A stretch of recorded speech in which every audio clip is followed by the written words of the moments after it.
क्या है चिम्प का एजेंडा? Survival, rapid action. अच्छा, मेन जो चिम्प का एजेंडा है वो तो यही है, survival of the species maintain करना। हाँ, लेकिन वो एजेंडा नहीं है ना। एजेंडा बेसिकली ये होगा कि पर्पस क्या है, कि why does chimp brain exist. Territory भी था, लेकिन एट द एंड जो बेस उसका एजेंडा है वो यही है कि सर्वाइवल ऑफ द स्पीशीज़, लेकिन नस्ल को आगे बढ़ाना। ठीक, ये थे एजेंडाज।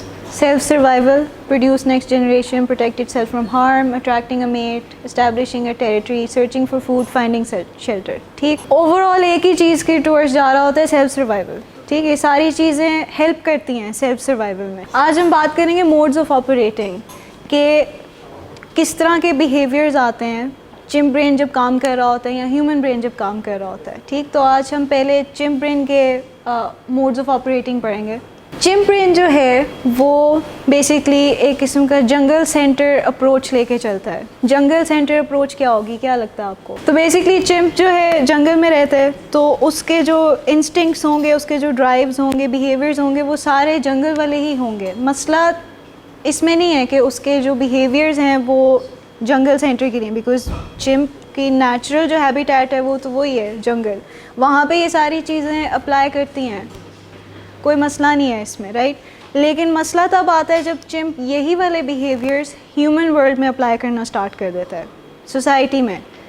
तो जहाँ पे जंगल सेंटर में अप्रोप्रिएट होगा कि अपनी टेरिटरी को किसी तरह मार्क करना या लड़ाई करना किसी के साथ अपने सर्वाइवल के लिए, सोसाइटी में अगर हम देखें तो ये गलत बात होगी। हम किसी से बिला वजह इस बात पे लड़ नहीं सकते हैं, तरीके से बात करेंगे ना, क्योंकि अगले बंदे के भी इमोशंस हैं, हमारे भी इमोशंस हैं, फीलिंग्स हैं, सही। तो जब हम जंगल सेंटर वाली अप्रोच अप्लाई करेंगे ह्यूमन एनवायरनमेंट में तो कॉन्फ्लिक्ट क्रिएट होगा, उससे फाइट्स होंगी। तो इसलिए चिम्प को हमने किसी तरीके से टेम करना है कि उसकी ये सारी जो चीज़ें हैं वी यूज़ दैम, बट उनको हम अप्रोप्रिएट बनाएं फॉर द ह्यूमन वर्ल्ड। ठीक, तो सबसे पहले इंस्टिंक्ट्स, कि जो चिम्प है वो इंस्टिंक्ट से ऑपरेट करता है। इंस्टिंक्ट्स होती हैं आपकी सिक्स्थ सेंस कह लें, यानी कि जो सबसे पहले इंस्टेंट रिएक्शन आता है किसी भी चीज़ को देख के, बचपन से ये स्टार्ट होता है। इसका पीछे पूरा एक न्यूरोलॉजिकल फ्रेमवर्क भी है। फॉर एग्ज़ाम्पल, हम कोई चीज़ निकाल रहे हैं अवन से, गर्म है, तो एकदम से तो हमें यही होगा ना, हम छोड़ेंगे, हाथ पीछे करेंगे, लेकिन फिर हमारा रिस्पॉन्स थोड़ा सा डिसइनहिबिट भी होता है इस तरीके से कि ह्यूमन इंटरवीन करता है कि ये डिश गिर जाएगी, टूट जाएगी, तो ठीक है, फिर वापस अंदर कर देते हैं उसको, फिर we get some oven mitts, फिर निकालते हैं, सही। तो इंस्टिंक्ट रिस्पॉन्स ही होगा, रिफ्लेक्स एक्शन यही होगा कि किसी चीज़, कोई गर्म चीज़ को हाथ लगाया है, किसी चीज़ से डेंजर फील हो रहा है, फ़ौरन विड्रॉ करेंगे उससे। लेकिन कुछ जगहों पे हम विड्रॉ नहीं कर सकते, तो फिर जब वहाँ पे विड्रॉ नहीं कर सकते तो फिर हमारा ह्यूमन जो है ओवरराइड करता है चिम्प को लॉजिक के साथ कि इसको अभी अगर हमने चीज़ को गिरा दिया तो ज़्यादा नुकसान होगा, तो इसको यहाँ पुश बैक कर दें या फ़ौरन से फटाफट निकाल के किसी काउंटर पे रख दें या जो भी। तो इंस्टिंक्ट्स के अंदर ही फाइट, फ्लाइट और फ्रीज़ रिस्पॉन्स आता है। फ्रीज़ मतलब रुक जाना, जम जाना। इसमें तीन चीज़ें होती हैं। एक तो होता है कि यहाँ तो आप उस चीज़ को अवॉइड करने के लिए फ्रीज़ हो जाते हैं, प्रोसेस नहीं हो पा रहा, शॉक है। तीसरा ये आप ऑप्रेसर की साइड ले लेते हैं, यानी कि जहाँ से ख़तरा आ रहा है ना उसकी साइड ले लेते हैं इन होप्स कि ये खुद ब खुद ही स्टॉप कर देगा। तो सबसे पहला तो रिस्पॉन्स है फ़ाइट का, कि हम फ़ाइट बैक करेंगे, रिबेल करेंगे किसी तरीके से। लेकिन हर सिचुएशन में फ़ाइट जो है अप्रोप्रिएट रिस्पॉन्स नहीं होगा। चिम्प ब्रेन जो है आपका रिस्पॉन्स तो देगा कि फ़ाइट, फ्लाइट या फ्रीज़ में से कोई एक रिस्पॉन्स देना है। डिसाइड जो है वो ह्यूमन करता है कि कौन सा रिस्पॉन्स देना है। Chimp can give you an indication कि इस तरफ जाना है, लेकिन ह्यूमन कॉन्टेक्स्ट दे के, सिचुएशन दे के तो डिसाइड करता है कि कौन सा रिस्पॉन्स देना है। और अगर हम रिएक्शन नहीं देंगे चिम्प के इस रिस्पॉन्स पे जो उसने स्टिमुलस भेजा है हमें, और हम कोई रिएक्शन नहीं देंगे तो एंग्जाइटी होगी, क्योंकि उस टाइम पे फिर हमें समझ नहीं आएगी क्या करना है हमें, सही। एंग्जाइटी इसी तरह निकलती है ना कि एक रिस्पॉन्स आता है but we don't act on it, तो फिर हमें एंग्जाइटी होती है, समझ नहीं आती कि क्या करना है हमने, और वो सारी जो फिजियोलॉजिकल सिम्टम्स हैं वो होना स्टार्ट हो जाते हैं। अगर ह्यूमन से, ये तो ह्यूमन से आएगा। चिम्प ब्रेन इमोशंस में ज़्यादा काम करता है ना, ह्यूमन ब्रेन साथ साथ आपका काम करे। ये नहीं है कि चिम्प ब्रेन काम करे तो ह्यूमन ब्रेन डिसइनहिबिट हो गया, काम नहीं कर रहा, साथ साथ इकट्ठे काम करते हैं। इन्फॉर्मेशन पहले चिम्प के पास ही जाती है, बट इस तरह की जब जहाँ पे क्वेश्चंस वाली बात आती है वहाँ पे चिम्प जो है वो स्किप हो जाता है और फिर इन्फॉर्मेशन ह्यूमन के पास जाती है और ह्यूमन फिर रिस्पॉन्स देता है इस पर। अगर यहाँ पे आपका रिस्पॉन्स, अगर कोई सवाल पूछे और एकदम से रिस्पॉन्स एंग्जाइटी का है, वो हम कह सकते हैं कि चिम्प की तरफ से आए। फॉर एग्जांपल मैं आपसे सवाल पूछती हूँ, एकदम से यू स्टार्ट पैनिकिंग कि मैं इसे सवाल पूछ लिया, मुझे पता नहीं है इसका आंसर, आई लुक स्टूपिड अगर मैं कोई यहाँ पे जवाब गलत दे दूँगा या इस तरह की बातें, ये चिम्प से रिस्पॉन्स आ रहे हैं। लेकिन अगर आप कोई ठीक जवाब देते हैं, आंसर देते हैं, तो वो ह्यूमन से रिस्पॉन्स आता है, ह्यूमन ब्रेन से। ठीक, तो पहला है कि फ़ाइट, कि यू स्टार्ट फाइटिंग बैक। लेकिन अब सिचुएशन देखनी होगी। चिम्प तो चाहेगा कि फ़ाइट करे, लेकिन चिम्प का जो गो टू रिस्पॉन्स है, मज़े की बात वो ये है फ़्लाइट की। बिकॉज चिम्प जो है वो काफ़ी नीचे आता है उसमें, प्रेडेटर प्रे वाली लिस्ट में, इतना स्ट्रॉन्ग नहीं है as compare to other animals. तो अपने आप को बचाने के लिए वो फ़्लाइट की तरफ ज़्यादा जाता है। तो ह्यूमंस का भी इमीडिएट रिस्पॉन्स फ़्लाइट ही होता है। कोई सिचुएशन हमें पर्टिकुलरली स्ट्रेसफुल लग रही है तो हम उसको अवॉइड करते हैं ना। हम किसी पार्टी में अगर चले गए हैं, किसी से बात नहीं करनी, एस्केप करने की कोशिश करते हैं, या किसी की मदद लेते हैं, किसी के पीछे छुप जाते हैं, किसी को आगे धकेल देते हैं कि तुम बात करो, मेरे से बात नहीं हो रही, नहीं भी होती। That's true. डिपेंड करता है कि चिम्प कितना वल्नरेबल फील कर रहा है। अगर चिम्प बहुत ज़्यादा वल्नरेबल फील करेगा ना और अनहेल्दी की तरफ चला जाएगा, तो फिर जो है हमारा यही रिस्पॉन्स होगा, अवॉइडेंस का। कन्फ्रंटेशन अवॉइड करेंगे, कॉन्वर्सेशंस अवॉइड करेंगे, सिचुएशंस अवॉइड करेंगे। फ़ाइट करना है तो वो भी चिम्प का ही रिस्पॉन्स आएगा, कि उसमें ये है कि चिम्प बहुत ज़्यादा थ्रेटेंड फील कर रहा है, वो फ़ाइट वाली तरफ चला जाएगा। डोमिनेंस असर्ट करने के लिए भी फ़ाइट करता है चिम्प। किसी आप जगह पे जाते हैं and if you want to assert your dominance, तो आप कुछ वहाँ पे ऐसी कोई बात करेंगे या you will do something to make your presence known to others around you. कोई इस तरह की चीज़ करेंगे आप कि जो मेरी प्रेजेंस है लोगों को पता चले कि I am here, I am at this stage. में यहाँ पे डांट देते हैं, लड़ाई कर देते हैं, ताकि अब पता लगे कि I am first, you are second. ठीक, तो फ़ाइट हो गया। फिर फ़्लाइट है कि इस्केप कर जाते हैं, सिचुएशन को अवॉइड कर जाते हैं। और फिर फ्रीज़ होता है कि रुक जाते हैं वहीं पे, समझ नहीं आती, साइलेंस में चले जाते हैं कि अब इसका जवाब क्या दें।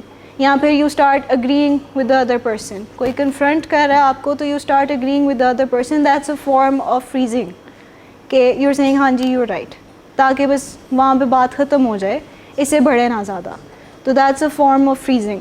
फ्रीजिंग ये भी है कि आपको कुछ समझ ही नहीं आती आपने क्या कहना है, वहाँ पे कोई रिस्पॉन्स ही नहीं आता।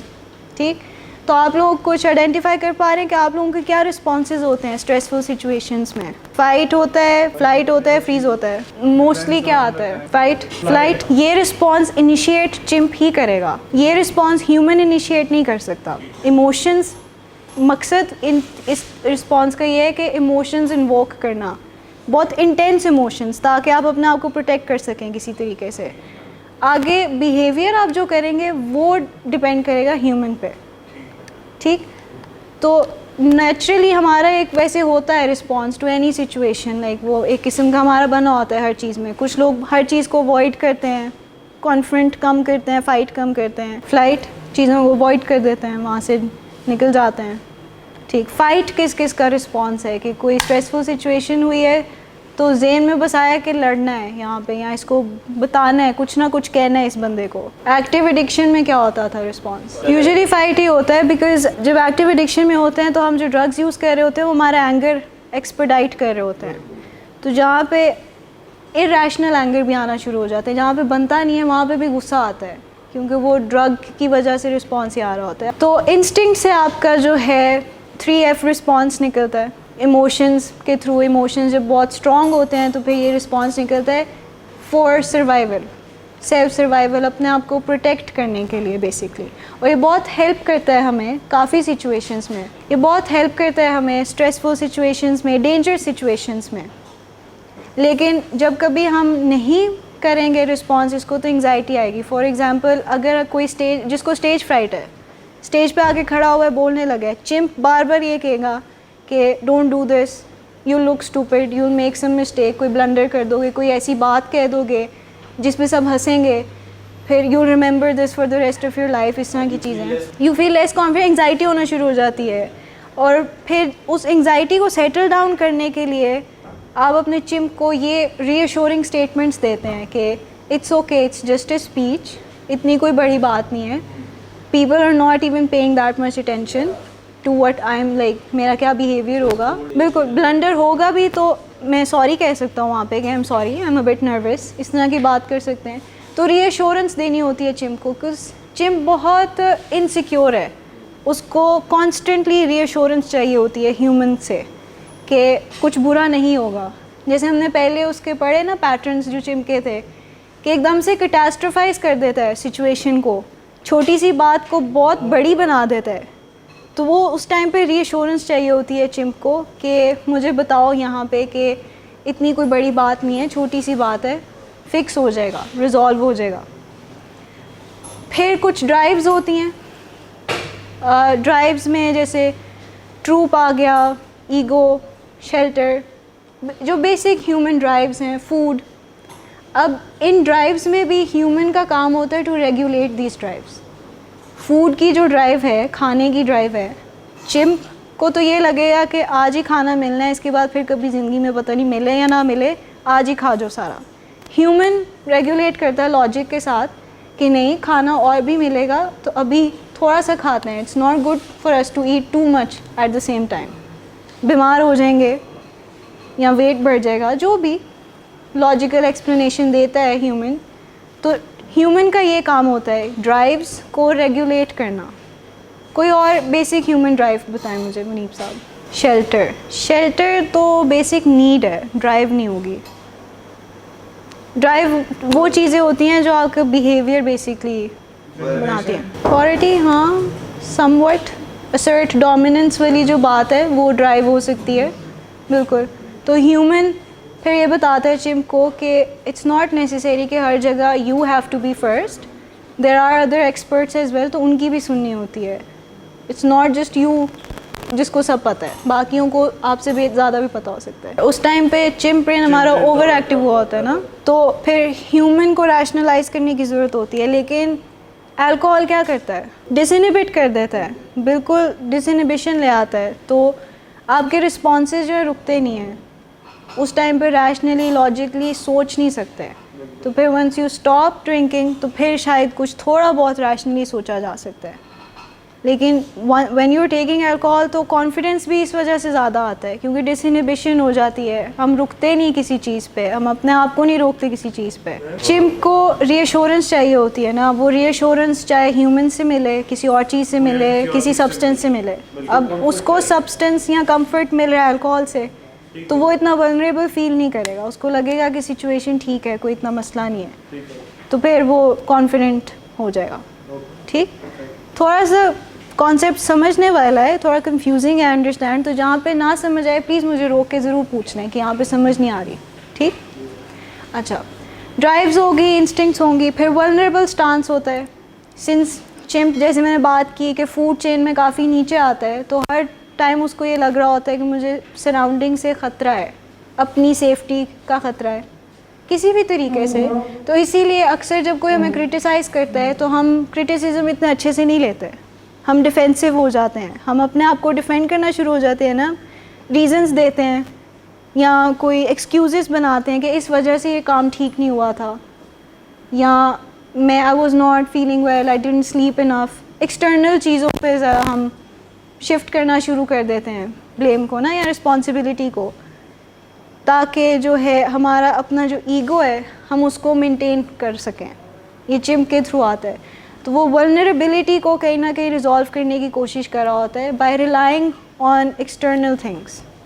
लेकिन हम हर चीज़ चिम्प पे बेस नहीं कर सकते। देखें, जो मॉरल या एथिकल जो डायलेमास भी हैं उसमें भी जो बात आती है वो ये आती है कि चॉइस हमारे पास होती है एट द एंड, तब यही होगा। हाँ, डिसइनहिबिशन चिम्प से ही आएगी ज़्यादा, और ह्यूमन का काम होगा रिस्पॉन्स को इनहिबिट करना विद लॉजिक, रैशनल, पर किसी भी रीज़न के साथ ना, अच्छा जो सही रीज़न है उसके साथ। अच्छा, फिर बॉडी लैंग्वेज। हमारी बॉडी लैंग्वेज भी बहुत कुछ कन्वे करती है।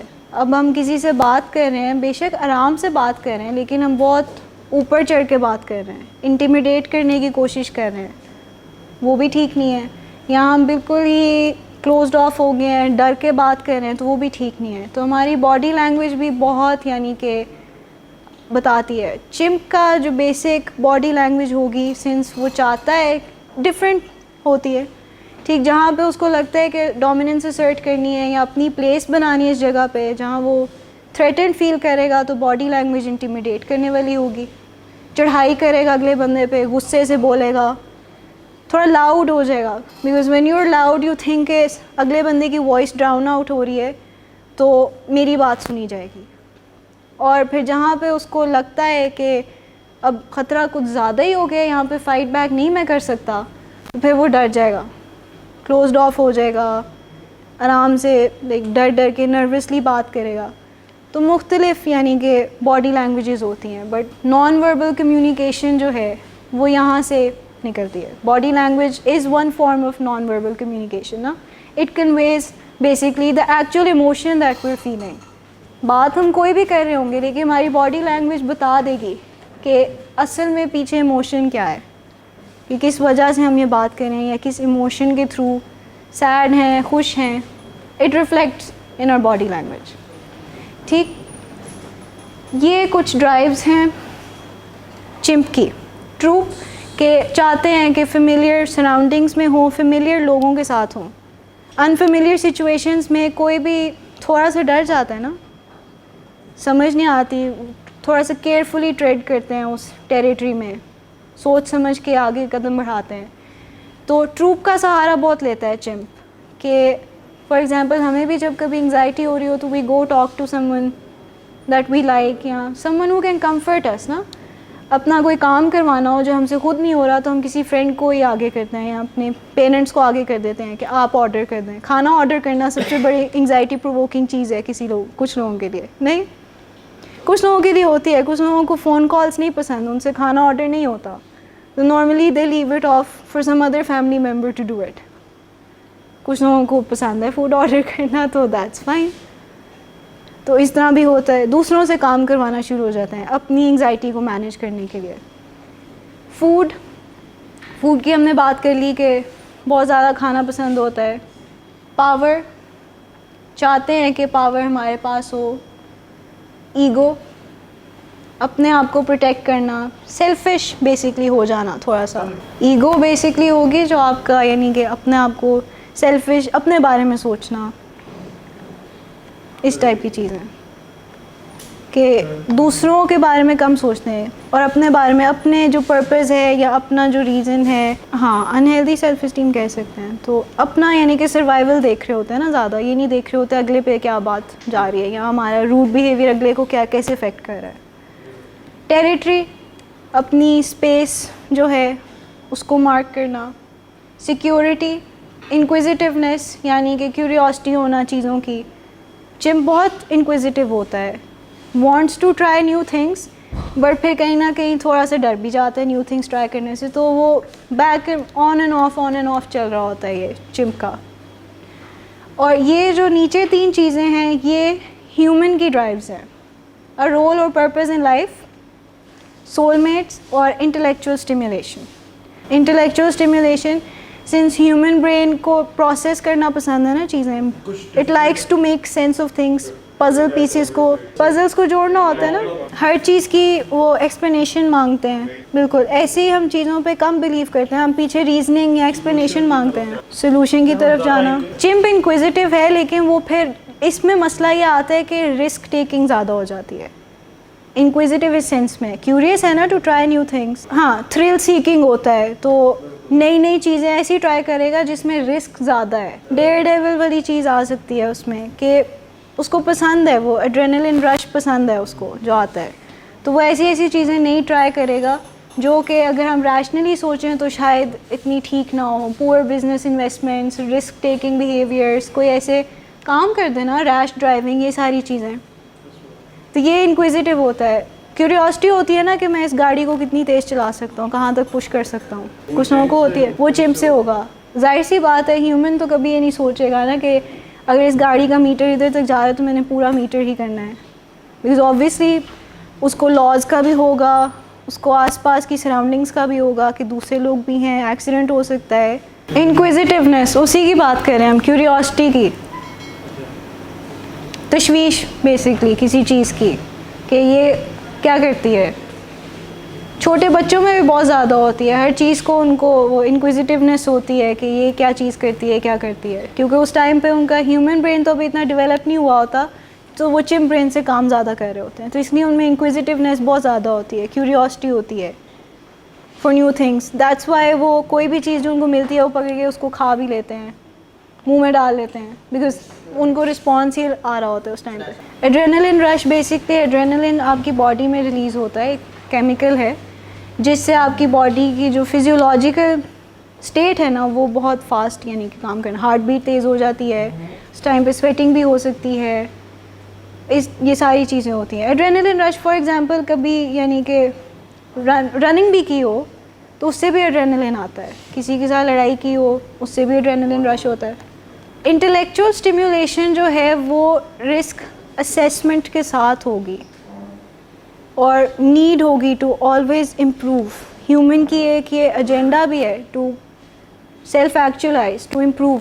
सेल्फ एक्चुअलाइज अपना यानी कि ट्रू पोटेंशियल रीच करना, और जब अपना ट्रू पोटेंशियल रीच करने का तरीका तो इंटेलेक्चुअल स्टिम्युलेशन ही है ना, ज़्यादा से ज़्यादा नॉलेज लेके, ज़्यादा से ज़्यादा बुक्स पढ़ के, ऐसी कोई डॉक्यूमेंट्रीज देख के, प्रैक्टिकल कोई काम करके, तो इंटेलेक्चुअल स्टिम्युलेशन उस तरह होगी। तो वो जो एजेंडा है टू सेल्फ एक्चुअलाइज, उसको रीच करने के लिए, अपनी फुल कैपेसिटी रीच करने के लिए।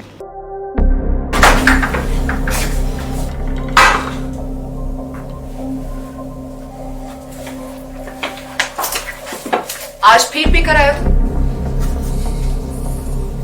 मेरा नहीं तो इन बच्चों का ही ख्याल कर लो। बंद करो तुम अपनी बकवास।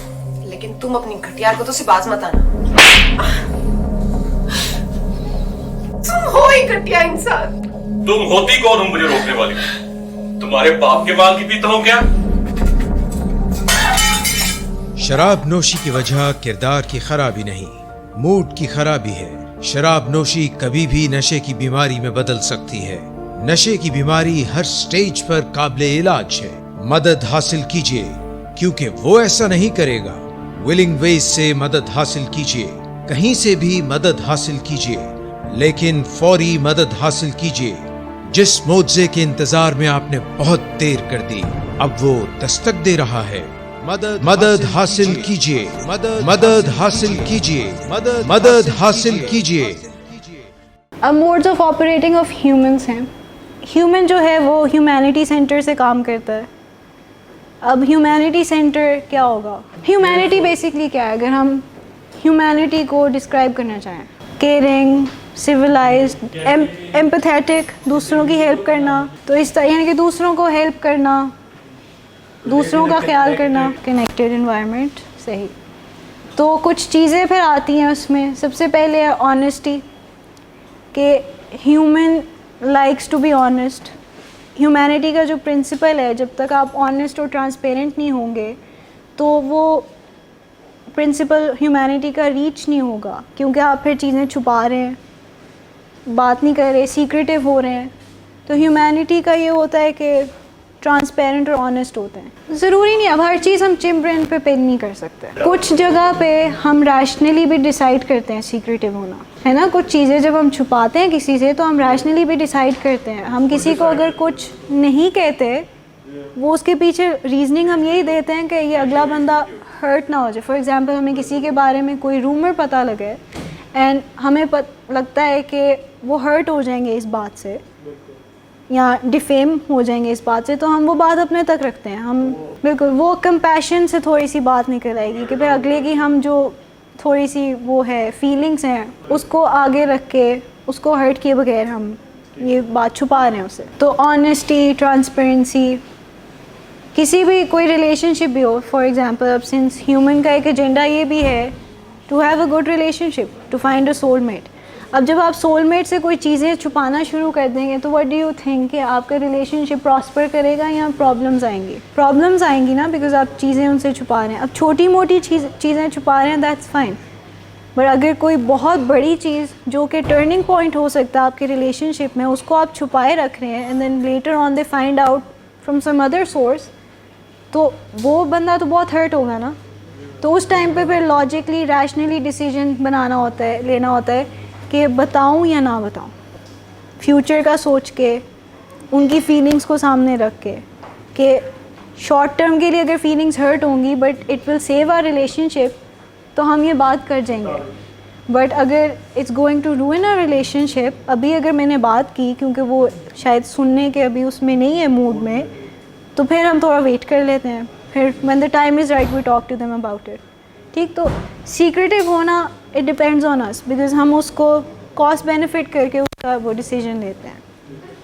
But yes, if we have something to hide that's particularly shameful for us, और वो हम किसी को नहीं बताते जस्ट फॉर द सेक कि अगले लोग हमारा मजाक ना उड़ाएं, हमारे बारे में बुरा ना सोचें, वो चिंप से आएगा, वो रैशनल नहीं होगा। बिकॉज आप अपनी जो चीज़ें हैं दूसरों पे बेस कर रहे हैं कि वो मेरे बारे में क्या सोचेंगे।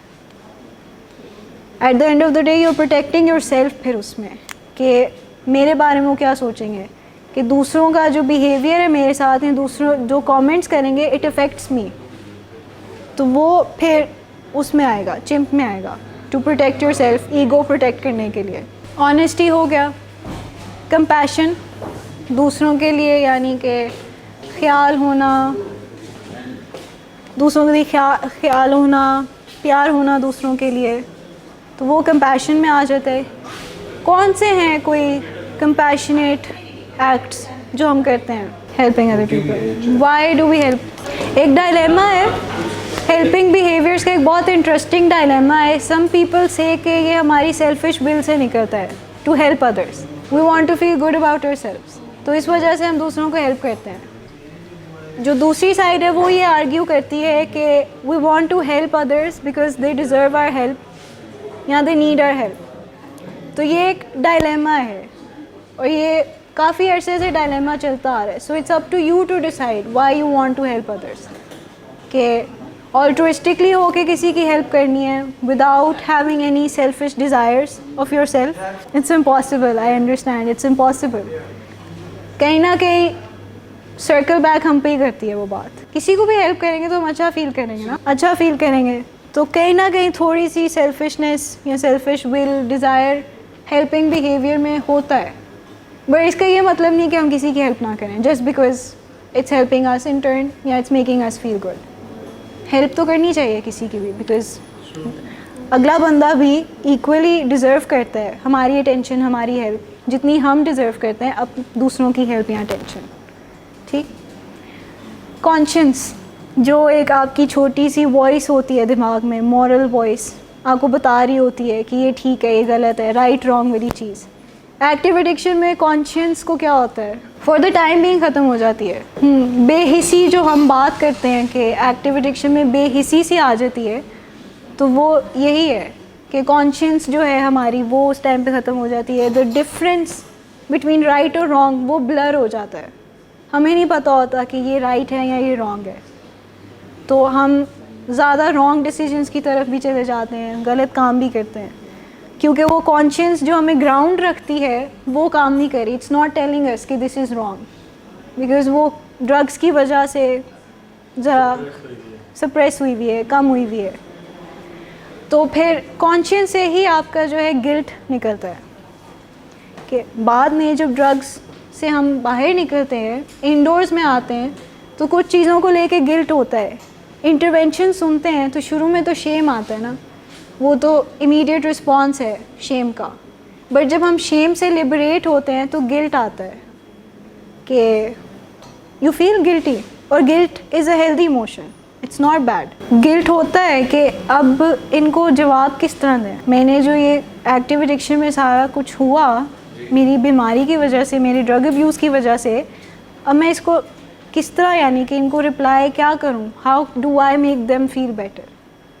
तो गिल्ट होता है, तो गिल्ट अच्छी बात है, it means that you understand कि कहीं ना कहीं गलती थी और वो जो ब्लर्ड लाइन थी राइट और रॉन्ग की वो वापस इट्स बिकमिंग क्लियर कि this was right this was wrong. ठीक, फिर लॉ अबाइडिंग ह्यूमैनिटी सेंटर का एक और जो मोड ऑफ ऑपरेटिंग है वो ये है लॉ अबाइडिंग। लॉज जब हम तोड़ते हैं, सिग्नल तोड़ते हैं, रेड लाइट रन करते हैं, तो एक तो स्टेट की तरफ से तो हमें रिपरकशन आ जाती है, पनिशमेंट मिलती है, चलान आ जाता है घर पे। उसके अलावा अपनी क्या फीलिंग्स होती हैं बाद में, गिल्ट होता है ना, गलत किया, लेकिन कहीं ना कहीं जस्टिफाई करने की कोशिश कर रहे होते हैं कि जल्दी में था या लाइट मेरे निकलने तक ही रेड हो गई थी, मैं तो येलो पे निकला था या ग्रीन पे ही निकला था। तो जस्टिफिकेशंस भी देना शुरू कर देते हैं हम कहीं ना कहीं।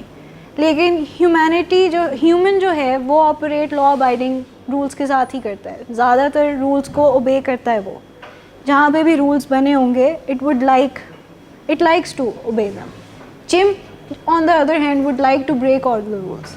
चिम्प का मोटो ये हो सकता है कि rules are meant to be broken, कि बनाए इसलिए गए हैं कि मैं इनको टेस्ट करूं या तोड़ूं, क्योंकि उसमें आप बहुत वो रैश और रिस्की डिसीजंस ले रहे होते हैं, रिस्की काम कर रहे होते हैं इस चीज़ के साथ जस्टिफाई करके कि एक ही दफ़ा तो जीते हैं, तो इस चीज़ के साथ जस्टिफाई करते हैं हम उसको।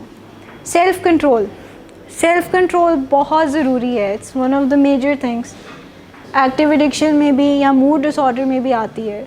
इम्पल्सिविटी के एक जेन में थॉट आई है तो बस उस वक्त उसको एक्ट उस पर करना है, किसी ना किसी तरीके से उसको प्रैक्टिकल बनाना है। रात के 2 बजे जो हमें क्रेविंग्स होती हैं, 2 बजे अगर हम उठते हैं, कोई मीठे की क्रेविंग हो रही होती है, तो we go in the kitchen, we find something to eat, हम खाते हैं। इवन दो हम खाना खा चुके होते हैं लेकिन हम फिर से खाते हैं, वो हमारी लैक ऑफ सेल्फ कंट्रोल है। पता भी है कि रात को इतनी लेट नाइट अगर हम कोई बहुत हैवी मील खाएंगे तो हमारे लिए अच्छा नहीं है, या इतना ज़्यादा मीठा हमारे लिए अच्छा नहीं है। चिम्प कहता है कि एक डोनट नहीं 12 डोनट्स खाओ। Why stop at 1 when you have it all available to you. ठीक, लेकिन ह्यूमन कहता है कि नहीं, इट्स अनहेल्दी, बहुत शुगर है, बहुत ज़्यादा कैलोरीज हैं, एक खा लो, एक खा लो, आधा खा लो, थोड़ा सा खा लो, फिर कल खा लेना, इकट्ठे ही सारे क्यों खाने हैं। ड्रग एडिक्शन में भी यही होता है कि why stop at 1 particular drug, दूसरा ट्राई करते हैं, फिर वो ट्राई करते हैं, थोड़ा ज़्यादा ट्राई करते हैं, लेट्स सी कितना बज़ मिलता है। एक्टिव एडिक्शन में ये हो रहा होता है ना, टॉलरेंस सिंस हमारी बढ़ती चली जा रही है जब, तो हम ज़्यादा से ज़्यादा फ्रीक्वेंसी में इस्तेमाल करेंगे, न्यूअर ड्रग्स की तरफ जाएंगे, तो लैक ऑफ सेल्फ कंट्रोल जो है वो आना शुरू हो जाता है। एक एक्सपेरिमेंट हुआ था, marshmallow experiment, I don't know अगर आप लोगों ने यहाँ पे सुना है, नहीं सुना हुआ, बच्चों वाला जो था। इसका रिज़ल्ट जो इसकी इंटरप्रिटेशन कुछ सालों बाद इम्प्लीकेशन चेक की थी उन्होंने। इम्प्लीकेशन ये थी इसकी कि जिन्होंने सेल्फ कंट्रोल किया था, जिनको डिलेड ग्रेटिफिकेशन से गुजरना पड़ा था, या दे वर मोर सक्सेसफुल। मार्शमेलो एक्सपेरिमेंट था एक के 2 ग्रुप्स थे बच्चों के, ठीक है, 2 ग्रुप्स नहीं ओवरऑल, यानी कि एक ग्रुप था। तो मार्शमेलोज ऑफ़र किए थे और ये कहा गया था कि अगर आप अभी ये मार्शमेलो खा लेंगे तो आपको और नहीं मिलेंगे, और ये कहा गया था कि अगर आप 5 मिनट वेट करते हैं तो you will get more marshmallows. तो मोस्टली बच्चों ने फ़ौरन से खा लिए थे, जो मार्शमेलो सामने पड़ा था, they ate it, but some decided to wait, और फिर उनको मिला और मार्शमेलो, तो उसकी ग्रेटिफिकेशन ज़्यादा थी, उसको उससे इमोशन जो हैप्पीनेस थी वो उनको ज़्यादा फील हुई थी। तो बाद में जब उन्होंने लॉन्ग टर्म इम्प्लीकेशन चेक की आफ्टर 20 years और सो, दे फाउंड कि जिन बच्चों ने मार्शमेलोज़ के लिए वेट किया था वो ज़्यादा सक्सेसफुल थे अपनी लाइफ में। अब सक्सेसफुल क्यों थे? पेशेंस शो किया था, इम्पल्सिव नहीं थे, उनको पता था कि वेट करेंगे तो रिज़ल्ट अच्छा मिलेगा। डिलेड ग्रेटिफिकेशन वाली जो चीज़ थी कि अगर हम वेट करेंगे तो उसका रिज़ल्ट ज़्यादा अच्छा मिलेगा, हमें ज़्यादा हैप्पीनेस होगी। तो इसका मकसद एक ये भी होता है कि इमीडिएटली इम्पल्सेस जो हमारी होती हैं उनको थोड़ा सा इनहिबिट करना, कि एकदम से एक्ट नहीं करना, जो चीज़ आ गई है थोड़ा सा वेट करेंगे, सोच सकते हैं इस बारे में, तो that can help. Sense of purpose, कि ह्यूमंस का एक कोई ना कोई बेसिक सेंस ऑफ पर्पस या सेंस ऑफ होता है ना, मीनिंग, के मेरा लाइफ में पर्पस क्या है, मैं यहाँ पे आया हूँ, कोई पर्पस ही होगा। हर किसी का फ़र्क हो सकता है। Some people think there is no purpose, अपनी अपनी इंटरप्रिटेशन होती है, बट कोई ना कोई सेंस ऑफ पर्पस कहीं ना कहीं होता है हमारा। किसी का होगा टू हेल्प अदर्स, किसी का होगा to lead a healthy life, किसी का होगा कि कोई सोलमेट ढूंढना, इस टाइप की चीज़ें। ठीक, अचीवमेंट एंड सेटिस्फैक्शन, वही जो बात है सेल्फ एक्चुअलाइजेशन वाली, या to achieve something, because once we achieve something तो हम अच्छा फील करते हैं ना अपने बारे में, सेल्फ इस्टीम बूस्ट होती है हमारी, और कहीं ना कहीं सेंस ऑफ पर्पस भी हमारा आ रहा होता है कि जो भी सेंस ऑफ पर्पस है उसको अचीव करने के लिए कुछ ना कुछ तो हम करते हैं, मोटिवेशन मिलती है। What do we mean by happiness, ये थोड़ी सी यानी कि चीज़ है। 3 स्टेट्स होती हैं हमारी, positive state, neutral state, negative state. अब पॉजिटिव स्टेट में अगर हम होंगे, बहुत ज़्यादा ओवरली पॉजिटिव हैं किसी चीज़ को लेके, अच्छा फील कर रहे हैं किसी चीज़ को लेके, तो हम एक्स्ट्रा एडिशंस करेंगे फॉर हैप्पीनेस। अब वो एक्स्ट्रा एडिशंस क्या हो सकती हैं हैप्पीनेस की? फ़न आफ्टर फ़न, लेकिन हम तो रेकमेंड नहीं करते फ़न आफ्टर फ़न, क्योंकि फ़न आफ्टर फ़न की डेफिनेशन यहाँ पे कुछ और है। आप लोगों की फ़न आफ्टर फ़न की डेफिनेशन कुछ और है ना। एक्टिव एडिक्शन में तो फ़न आफ्टर फ़न ही होता है, एक पार्टी के बाद दूसरी पार्टी या एक ड्रग के बाद दूसरा ड्रग, आफ्टर पार्टी वाली चीज़। तो सोबर लाइफ में क्या होगी हैप्पीनेस? सोबर लाइफ में कहाँ से आएगी? मूवी देख लें, सोशलाइज कर लें, हेल्दी लाइफस्टाइल। हाँ, you can create your own happiness. How? एक चीज़ से हम अपनी हैप्पीनेस को एक चीज़ पे बेस नहीं करते हैं, हम मल्टीपल चीज़ों से हैप्पीनेस डिराइव कर सकते हैं जब हम पॉजिटिव स्टेट ऑफ माइंड के साथ होते हैं। किसी के साथ अच्छी बात की, अच्छी गुफ्तगू हुई है, वो भी हमारे लिए इट मेक्स अस हैप्पी। कोई चीज़ अचीव हो गई है, गोल्स हमारे जो पूरे दिन के थे हमने टाइम पे कंप्लीट कर लिए हैं, that makes us happy too. उसके अलावा पॉजिटिव डे गुजारा है, दैट मेक्स यू हैप्पी। कोई एक भी पॉजिटिव चीज़ होगी है तो वो भी हमें अच्छी लगती है। आप बताएं एक्स्ट्रा एडिशंस फॉर हैप्पीनेस क्या हो सकती हैं? कोई पर्टिकुलर बिहेवियर, फॉर एग्जाम्पल हम सोशल सर्कल में ही हैप्पीनेस लाना चाह रहे हैं किसी तरीके से, क्या बिहेवियर होगा हमारा? हर किसी का अपना अपना सोर्स ऑफ हैप्पीनेस होता है। हेल्दी गेट टुगेदर, तो वो भी डूइंग समथिंग यू लाइक। बिल्कुल पॉजिटिव स्टेट ऑफ माइंड में हम चीज़ों को नेगेटिवली कम ले रहे होते हैं ना, तो हर चीज़ ही कहीं ना कहीं से हमें हैप्पीनेस प्रोवाइड कर रही होती है। It's making us feel good. When we are feeling good तो कहीं ना कहीं हैप्पीनेस आ जाती है। It all comes together to create happiness. जब हम न्यूट्रल स्टेट में होते हैं तो relief of knowing all is well या कंटेंटमेंट होता है कि जो है हमारे पास हम उसके साथ खुश होते हैं। हम नहीं चाहते कि इससे कम हो या इससे ज़्यादा हो। Whatever we have we are happy with it, content है हम लाइफ के साथ, सेटिस्फाइड हैं जो भी चीज़ है। यहाँ पे क्या लगता है, आप लोग चाहते हैं टू हैव मोर हैप्पीनेस या you are content with what you have? Want more happiness, तो कुछ कर रहे हैं उसके लिए, आप कंटेंट हैं। But if you are content या you are happy with what you have या वेयर यू आर, तो फिर डेज वाली बात तो सेंस नहीं बनाती। फिर नेगेटिव जब स्टेट में होते हैं हम, तो एंग्जाइटीज़ होती हैं, वरीज़ होती हैं, कंसर्न्स होते हैं, तो ये हमारी हैप्पीनेस पे ज़रा हम डैम्पर से डाल देते हैं, थोड़ा कम कर देते हैं हैप्पीनेस को। मुश्किल होता है किसी भी चीज़ में हैप्पीनेस को ढूंढना। एंग्जाइटी किसी चीज़ को लेके होती है, कोई चीज़ ठीक भी हो रही होती है तो एंग्जाइटी हमें कह रही होती है कि ये ठीक नहीं है, you can improve, you can do better, तो वो हैप्पीनेस आ नहीं रही होती, you don't feel as good. ठीक, कंसर्न्स होते हैं, वरीज़ होते हैं किसी चीज़ को लेके। कहीं पे भी आप जा रहे हैं, फॉर एग्ज़ाम्पल नेगेटिव स्टेट, अगर आप रोलर कोस्टर पे जा रहे हैं, मोस्ट लोगों के लिए ये सेंस ऑफ हैप्पीनेस होगा, थ्रिल होगा। ठीक, but if you are operating with a negative state, concern है, वरीज़ हैं, तो जेन में सोच आ रही होगी पता नहीं क्या हो जाएगा, गिर ना जाए, रोलर कोस्टर बंद ना हो जाए, टूट ना जाए, इस टाइप की चीज़ें। कहीं हम जा रहे हैं, फिरने जा रहे हैं कहीं, तो at the back of the mind एक वरी चल रही होगी कि पीछे सब कुछ ठीक है जो छोड़ के आए हैं। फॉर एग्ज़ाम्पल लाइक हम कभी लॉन्ग ट्रिप्स पे जब जाते हैं तो पेरेंट्स की काफ़ी ये वरीज़ होती हैं। कभी लॉन्ग ड्राइव पे जाते हैं तो मल्टीपल चीज़ें पैक करने के बावजूद भी ड्यूरिंग द ड्राइव सोच रहे होते हैं वो चीज़ रखी थी, वो भूल तो नहीं गए थे हम।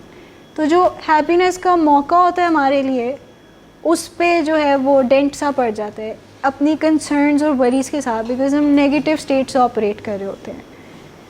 तो इन तीनों में से आपको क्या लगता है कौन सा बेस्ट है state to be in? Neutral? But I think sometimes positive में भी तो जा सकते हैं ना हम। हर वक्त पॉजिटिव में रहना मुश्किल होगा, क्योंकि फिर कभी कभार हैप्पीनेस नहीं मिलेगी तो फिर हम नीचे भी आ सकते हैं। न्यूट्रल से we can go to positive and then come back to neutral. Neutral state है। कुछ जगह पे पॉजिटिव स्टेट ऑफ माइंड तो हो सकता है ना। जब हम सारा time he positive state of mind पे रहेंगे तो क्या होगा? बहुत अच्छी है कि बैलेंस होना चाहिए तीनों चीज़ों का। नेगेटिविटी भी होनी चाहिए, बिकॉज समटाइम्स जब हम बहुत ज़्यादा भी कंटेंट हो जाते हैं लाइफ के साथ तो हम ओवरलुक करना शुरू कर देते हैं काफ़ी चीज़ों को, तो इम्प्रूवमेंट के लिए भी। तो जब नेगेटिव कोई आती है चीज़ तो हमें कोप नहीं करना आता उसके साथ, हमें पता ही नहीं होता फिर क्या करें, बिकॉज हम कॉन्स्टेंटली एक ही स्टेट में चल रहे होते हैं। तो लाइफ भी ऐसी है ना, एक सीधी लाइन तो नहीं है, अप्स एंड डाउन्स हैं। तो इन तीनों स्टेट्स से गुजरना, that can define our happiness. तो ये कुछ चीज़ें हैं। नेक्स्ट जब हम बात करेंगे तो हम मैनेजमेंट की बात करेंगे कि चिम्प को हमने मैनेज कैसे करना है। तो recognise, nurture, manage your chimp. Recognise the need to look after and develop your human. ये कुछ चीज़ें जो आपको करनी है। Have a fully functioning computer with autopilots, without gremlins, with contained goblins and a thought through stone of life। यानी कि जो आपका मेमोरी सेंटर है, आपका ब्रेन है, अच्छे तरीके से फंक्शनिंग होना चाहिए। ऑटो पायलट पे जा सकता है काफ़ी दफ़ा, but then you also have to bring it back in control. Manage others in your world. Have a fully functioning troop. आसपास की जो हमारी सराउंडिंग्स हैं, लोग हैं, हमारे हेल्प के लिए हों, ना कि हम उनके ख़िलाफ़ जा रहे हों। फ्रेंड्स जो है सोच समझ के चूज़ करें, those who can help us. Communicate effectively. Establish a friendly jungle for your chimp. और have a real world perspective in place, के फैंटेसी वर्ल्ड में नहीं रहना, रियलिटी में रहना है। कि लाइफ में नेगेटिविटीज़ भी आएंगी, पॉजिटिविटीज़ भी आएंगी, ऑब्स्टिकल्स आएंगे, कभी कभार इमोशंस बहुत स्ट्रॉन्ग होंगे जहाँ पे हम नहीं कंट्रोल कर सकते। It's all part of our life. और be able to deal with immediate and chronic stress, ताकि आपका जो चिम्प है वो उसको हम आराम से मैनेज कर सकें। इमीडिएट जब स्ट्रेस आएगा तो स्ट्रेस रिस्पॉन्सेज जो हमारे होते हैं उनको मैनेज करना, क्योंकि स्ट्रेस रिस्पॉन्सेज में कभी कभार हम काफ़ी ऐसी भी गलतियाँ कर जाते हैं जो कि फिर दे स्टिक विद अस।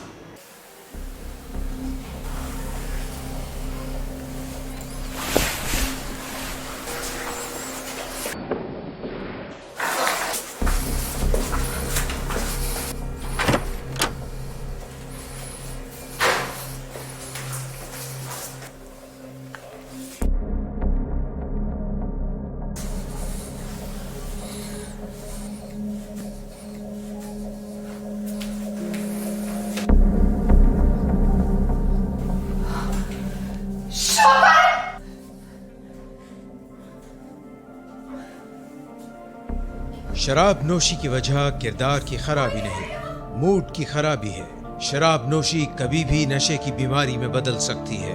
नशे की बीमारी हर स्टेज पर काबिले इलाज है। मदद हासिल कीजिए, क्योंकि वो ऐसा नहीं करेगा।